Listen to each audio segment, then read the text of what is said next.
Jake designed the self-driving network to save lives, but some bastard had gone and weaponized the damn thing. Jake scanned the interior of his 8x8 room that reminded him of a prison cell. Drab gray paint flakes hung off the top third of all four walls. A random fly buzzed in front of Jake's face and landed on his nose. Jake remained still, with his mind focused on how to stop the killing. He knew the technology inside and out. Someone set up a back door into the code. A wisp of hope materialized in Jake's mind, which shifted his focus to Cynthia, his wife of 25 years. He missed the way her hazel eyes sparkled when she smiled. They had never been apart longer than 2 days. The fly buzzed away. Jake sat upright on the 2-inch thick mattress and inhaled the charred wood wafting from the blood-stained dress shirt he had worn the entire week. His back cracked when he stood. He stroked his beard. Determination devolved into frustration. He balled his hand into a fist and punched a hole into the drywall. Pain is good. He craned his head downward to his shaking, bloodied fingers. He closed his eyes and leaned against the wall. Clouds of desperation swirled inside his tired brain, mixing with distant memories of his wife dancing in her favorite yellow dress, the curls in her hair bouncing whenever she tipped her head back to laugh. He placed his palms over his eyes and imagined the faces of the thousands of people killed by the traffic system he helped design. He retrieved a black Sharpie marker from his pocket, yanked off the cap, and resumed writing calculations on a wall. With his semi-photographic memory, the code floated in front of his face. He had worked countless hours on the algorithm as a member of the Super Six, so his memory had key pieces of code etched deep within. Sirens screamed throughout the safe house. Jake dropped the marker. Emergency strobe lights flashed.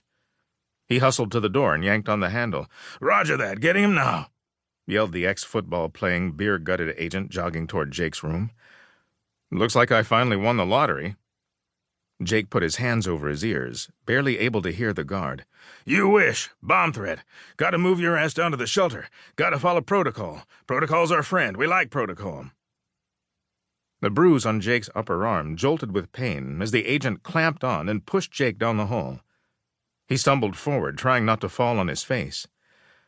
Sleep had been hard to come by in the safe house, with all the unresolved issues colliding in his brain of the SITS nightmare, his family, and the reasons behind his pseudo-incarceration.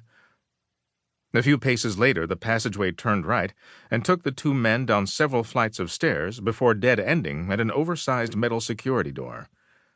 A box near them buzzed, and the massive steel door clicked. The agent grabbed the handle and swung open the door.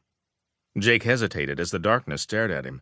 "In you go," the agent said, shoving Jake one final time, who staggered into the bunker, tripped, and crashed down into a small wooden table, hitting his head. "By the way, your wife, she's well, I gotta go." The door shrieked as it slammed shut and jolted Jake's entire body. He shook his head and a floating image of Cynthia appeared, wearing her yellow dress in the air above him. "Help me, Cynthia." "You know what you need to do, sweetheart," she said, her voice as sweet, smooth, and calm as ever. "Nobody does it better than you." The bottom of the television screen displayed an ABC 7 logo and read June 9th, 4:09 p.m., Los Angeles, California.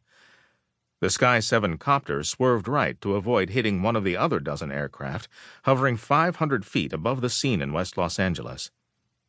Mere blocks away, deep inside the federal building, FBI Special Agent Jose Kavanaugh huddled with several other male agents around a TV monitor, listening to the distorted ramblings of a female reporter as crackled audio came and went. "Carnage," Nicole Fremont said. "From up here, we're looking down at an apocalyptic scene of twisted metal, smoke, and chaos along 7 miles of the 405 freeway." Her voice, normally pleasant, comforting, and professional, had deteriorated into that choking sound people make when they experience gut-wrenching pain, trying not to break down at the sight of true terror. "Thousands of vehicles lie in a mangled sea of destruction that is, from what I'm being told by our fact-checking crew, incomparable to any traffic accident in the history of the U.S.